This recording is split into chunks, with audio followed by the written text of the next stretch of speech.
So as I began this session, I started thinking about my final speech and kind of what it was going to be like and what I was going to talk about. And I've had a lot of stuff go on in my life very, very recently that has lessened my influence of people, I guess you would say. And so the audience portion was kind of a big stressor for me. Being very recently nastily divorced, having a family that's a world away, dealing with grandparents that are literally on their deathbed, friends that did not understand nor do understand the choices that I've made for my own self-preservation, have kind of left me with a very small group of people in my life. And I'm okay with that.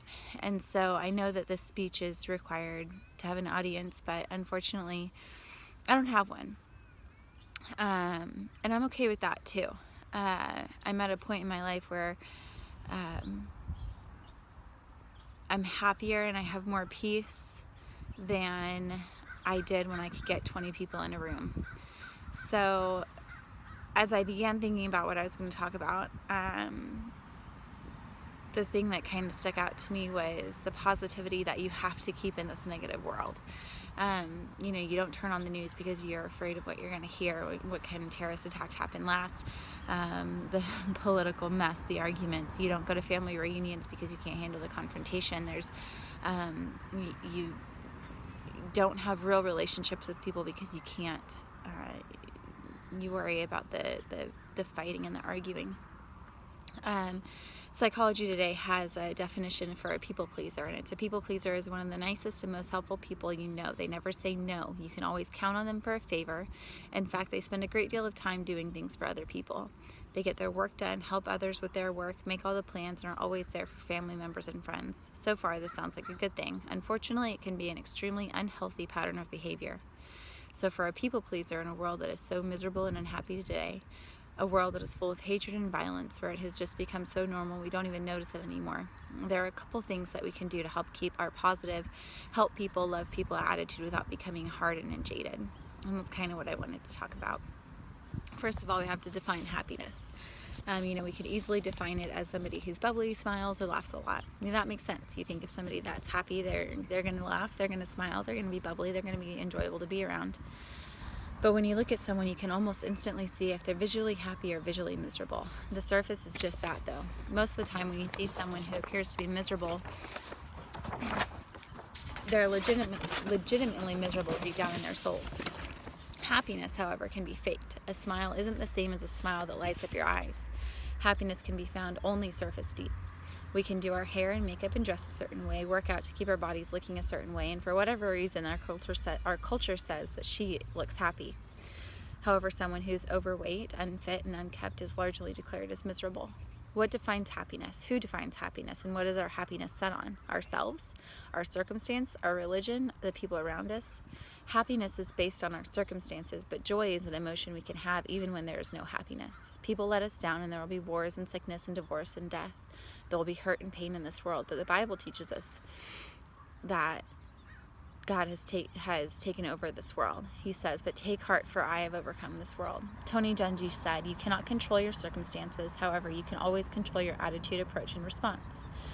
The person who has the most isn't necessarily the happiest. It's the person who knows how to make the most of what they have. You may be crammed up in a tiny house with lots of little feet running around and mess after mess to clean up, but they're your messes. You can complain about them, or you can enjoy them while they're there.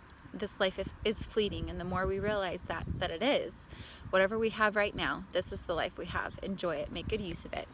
The happier, truly happy we will be. Enjoying life brings us happiness, but we can't truly enjoy life unless we have some goals we're reaching for. Whatever those goals are, graduating, getting a job, having a family, buying a first, second, or dream home. Some goals may be smaller, like building up a savings account for the first time or sustaining a long-time job. These things give us worth, and with worth come confidence, and with confidence gives us the ability to enjoy the things that are around us rather than the stress about the things left undone. And it all trickles back to happiness.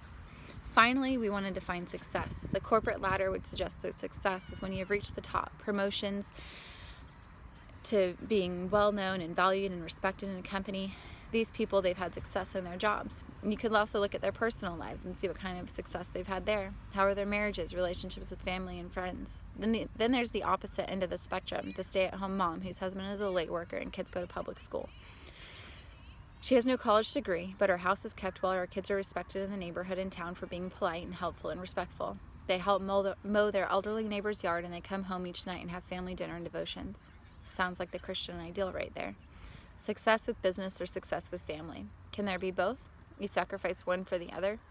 Success is defined for you on what makes you happy and the goals that you have set. Success is not all-inclusive. You know, I've put a lot of pressure on myself to measure up to other people's ideas of success. Having a successful marriage, having a successful job, getting a degree, raising my kids right and well. All these things put a lot of pressure on me, but they never really fulfilled me. And it wasn't until recently that I realized that it was because I was allowing other people to make decisions about the life that I was living. Now, guidance and godly counsel, that is what I want. But the ability to make my own decisions, the ability to set my own goals, to define my own success, to find my own happiness based on what God has for me, that's how you can stay positive. That's how the negativity that surrounds you, knowing deep down inside that what you're doing is right for you, that's what matters. Knowing who I was gave me the self-confidence to be able to withstand the negativity.